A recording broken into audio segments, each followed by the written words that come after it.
just languish on Winston Peters' desk until he's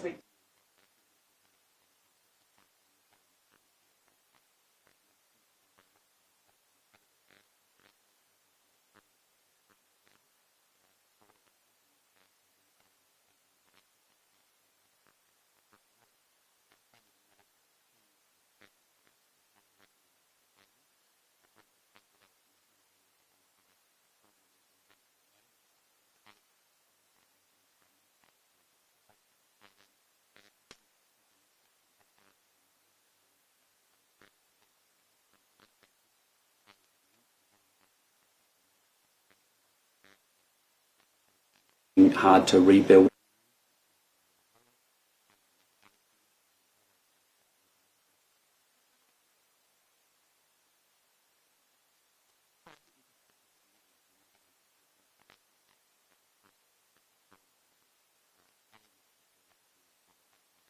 He's done an exceptionally good job, having on this last 2 weeks gone to a lot of places to say again, New Zealand is open for business. We want to participate. We want to be part of making sure we stand up for values that we believe very strongly in: international rule of law, freedom of navigation, all those kinds of good things in liberal democracies. So we've spoken our relationship with the US over the past few years. Has it weakened or has it strengthened? Well, I think there's just opportunity for New Zealand to strengthen its relationships across the whole of the world.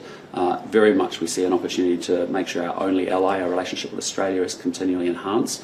That's why I've been there a couple of times myself. That's why we've reinstated what we call the 2+2 meetings, where we have our climate change, finance, foreign affairs and defence ministers meeting with their counterparts on a regular basis. That's important.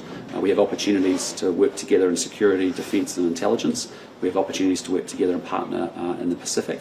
And importantly, we also, I think, have more economic opportunity between the two countries as well. What do you see, so India's having its election this year, what do you see our relationship with India and how that will evolve? Well, as you've already seen, Todd McClay went to India immediately once we formed a new government before Christmas.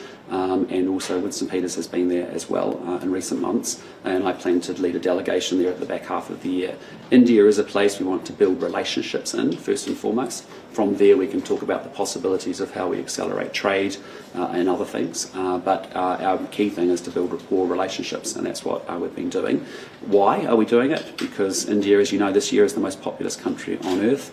By the end of the decade it'll be the third largest economy in the world, and New Zealand over the last 6 years has declined its two-way trade with India, and it's a pretty paltry $2.3 billion. So there's a huge opportunity for us to build more opportunity between India and New Zealand. Is today's joint declaration with the US due to concerns about China and the Indo-Pacific? It's just really about saying we know there's a more geostrategic and competitive world out there, but equally it's all part of our approach, which is that we want new energy, new intensity to keep moving our relationships forward and to continue to deepen them. How do you say that it's about China? Are you worried about offending them? No, not at all. We have a long-standing, positive, constructive relationship with China. We have huge areas of cooperation around trade and around climate change in particular. Yes, we have differences around different things, as we do actually, frankly, in all of our relationships that we have with other partners around the world. But what I just say is that where we do that, we publicly or privately do that consistently and predictably and raise those issues with China. Do you expect any pushback from them? Not at all, not at all. This is about, we have a long-standing relationship with the US. We have a long tradition and alignment on our values, and this is all part of us making sure we deepen relationships everywhere. What do you see as the potential benefits of AUKUS Pillar 2? Look, again, we think AUKUS is good for the region in terms of securing, from a security point of view. From Pillar 2, our position is no different from the previous administration. We would like to explore opportunities and see, explore whether there's a role potentially for New Zealand to play in AUKUS Pillar 2. Again, as you've just seen this week, that pathway has only just been opened up for those conversations to commence, and so over the coming months, through the course of the year, we'll continue to look at it. Scott Morrison told staff that New Zealand wants into AUKUS Pillar 2 and that it will get in. Did you give him any indication as to our desire to join Pillar 2? No, our position's no different from the previous administration, which is we're open to exploring opportunities there.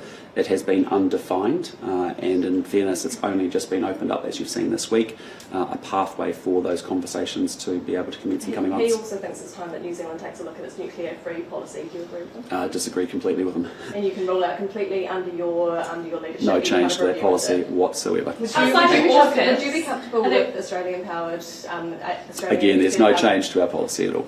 Outside of AUKUS, are there other frameworks or alliances that New Zealand is looking to join, and if so, what? Look, what we want to do, as I said, is to be able to ensure there is more security and more prosperity within the region. We are operating in the region of the Indo-Pacific. It is increasingly, geostrategically more competitive than it has been, and it's important that we actually deepen and broaden relationships with all countries in that region, and that's why you're seeing a particular focus with, deepening and re-energising the relationship between New Zealand and Australia.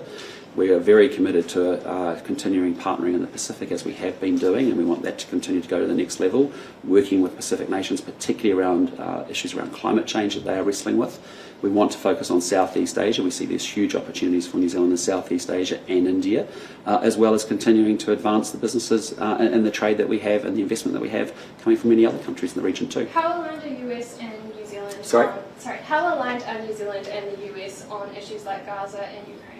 Look, I mean, we have our own independent foreign policy, and as you've heard me express over the last few months, we have been able to bring the Prime Ministers of Canada and Australia together to joint statements where we actually are calling for a cessation of hostilities in Gaza. Let's be very clear, peace is not going to break out through military action. That is not the path forward. What we need is negotiation, and we need diplomacy, and we need those parties to get round the table to be able to get themselves back into the Middle East peace process that ultimately will lead to a two-state solution. For that to happen, Hamas needs to release the hostages. For that to happen, Israel needs to make sure there's humanitarian access and that there is protection for innocent civilians and their actions. That's why we've said we do not want Israel to enter Rafah. That would be a catastrophic outcome for the people of Gaza and the Palestinians. But that's what we've been calling on consistently for a long period of time. You mentioned that you spoke to Jacinta Allen about roading PPPs and things in Australia. So they don't have any cap on tolls over there, and that is the key reason how it's able to stake up as an investment. So is that what? Well, I think there's a lot of assumptions in that question. It's a question with quite a lot of assumptions. All I was doing and all I will continue to do is I talk to investors who want to spend money or potentially are open to spending money in New Zealand. I want to have a relationship with many of the political leadership across Australia, on all political parties, but also within the States. All I was referencing there was their experience over many decades now, both in New South Wales and Victoria, of actually using the private sector to enable to advance and accelerate infrastructure investment. There's lots of learnings of things that go well, don't go well, and as we've had our own experiences of that, we should be looking to learn from that and then making sure that we access that market where there is trillions of dollars of money that actually would help New Zealand actually rapidly start to move forward on the infrastructure deficit that we've got. Caps on tolls stay the way they are. How can these investments? Well, again, we'll look at everything. It's important that we actually make sure that we can attract private financing, that it works for all parties involved, and we find the right mechanism, as I said, for the right kind of project. Do you accept that Auckland water rates are increasing because you scratch free waters? No, disagree completely. Under our plan, rates and water rates will be lower than maintaining the status quo or having created a bureaucratic nightmare with 10 mega co-governed entities. I think we've found the right balance, which is about giving councils access to long-term funding and financing tools, enabling them to come together in council-controlled organisations to get the balance sheet separation they need to do to be able to do that, and importantly then putting some other regulation around that they have consistent regular investments in those assets, and importantly make sure that it's good water quality. The Mayor says that the fix is a Crown guarantee. Will you do this? No, we're not doing that, but there are other mechanisms that we're in conversation with the council around to make sure, particularly around water care, which is a different and a unique circumstance compared to the rest of the country, that we're working very hard with the council through. Why won't you do that? Have you had any updates from South Island? Sorry? In terms of the weather, have you had any updates? Look, we are monitoring it really closely. The Minister and I talked about that over the course of the last few days, and he is monitoring that very closely. And we know that people have taken a pretty hard time on the West Coast. Obviously, we've got this weather bomb moving through into the North Island as well now. But the Minister's all over it. He's watching it. He's getting regular updates from NEMA. The Oranga Tamariki, the Whiting Tribunal review is relating to Oranga Tamariki and the government's removal of Section 7AA. Mm-hmm.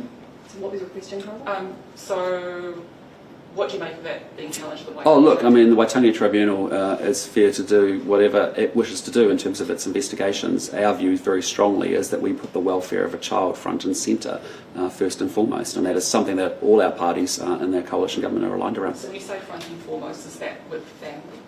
What it is about making sure that we protect the children first and foremost, and that has to be the primary consideration of social workers and oranga tamariki at the heart of it. As to then making sure those children are put into environments where they're going to be cared for, loved.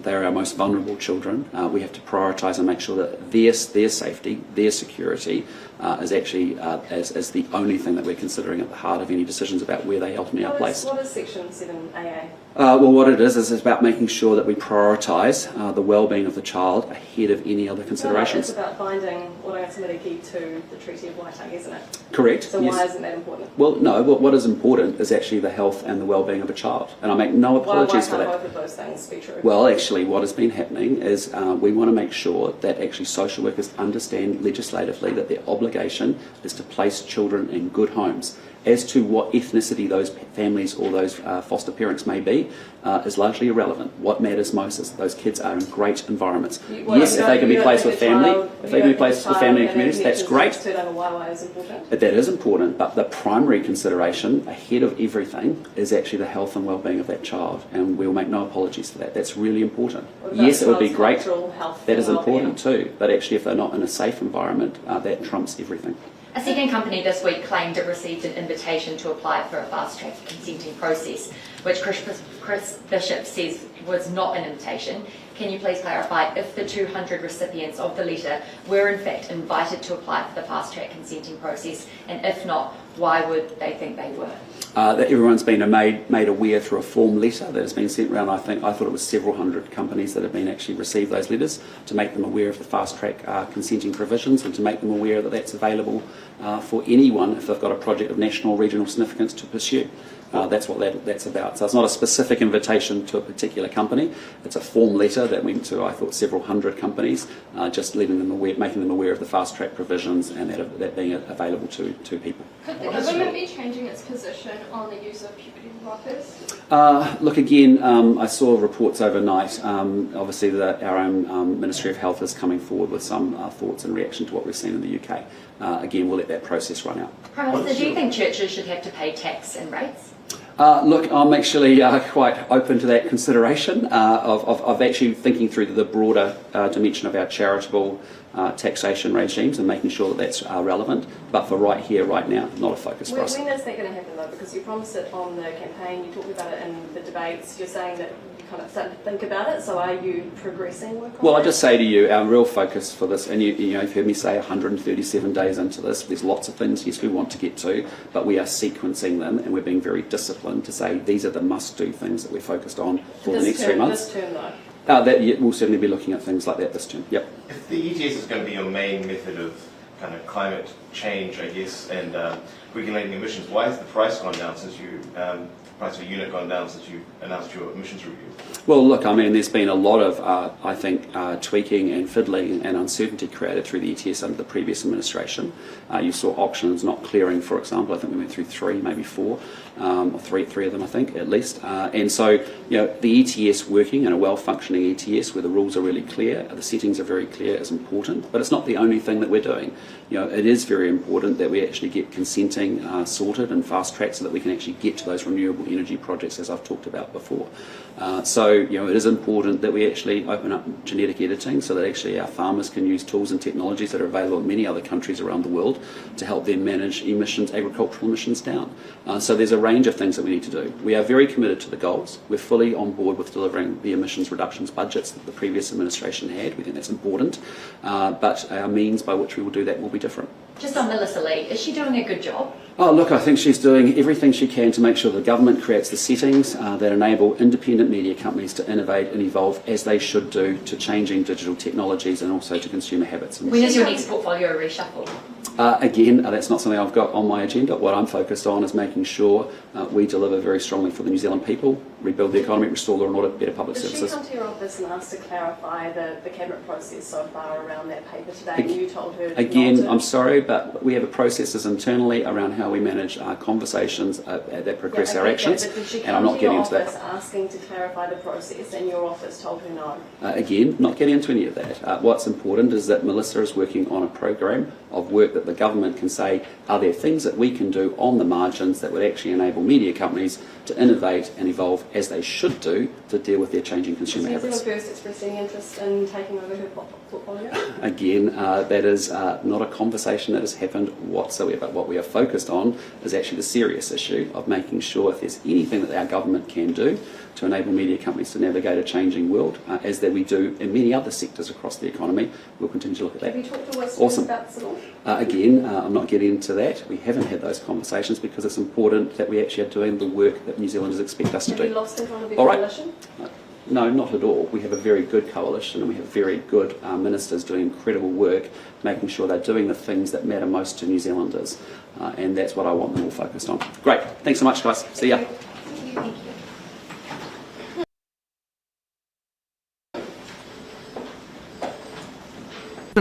Part of the supply chain.